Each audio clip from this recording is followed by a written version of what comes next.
Deputy speaker Telangana कानूनसाज assembly Padmarao Goud ने सिकंदराबाद में सुपर स्प्रेडर्स के लिए कायम किए गए कोरोना वैक्सीनेशन सेंटर का इफ्तिताह अंजाम दिया।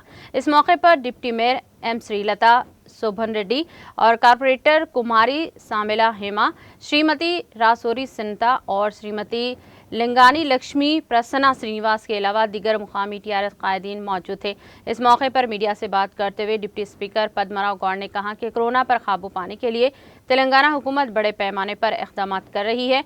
उन्होंने कहा कि फ्रंट लाइन वॉरियर्स के अलावा सुपर स्प्रेडर्स की हैसियत से निशानदही करने वालों के लिए कोरोना वैक्सीनेशन देने के लिए खुसूसी सेंटर कायम किए गए हैं। उन्होंने कहा कि वबा कोरोना वायरस की वजह से इंसानी ज़िंदगी बुरी तरह से असर पड़ रहा है। उन्होंने अवाम पर जोर देकर कहा कि वो कोविड क़वानीन पर अमल करते हुए लॉकडाउन के दौरान गैर ज़रूरी घरों से बाहर ना निकलें। उन्होंने कहा कि कायम किए गए वैक्सीनेशन सेंटर पर वैक्सीनेशन का सिलसिला 10 दिन तक जारी रहेगा, जिससे अवाम भरपूर इस्तिफ़ादा हासिल करें।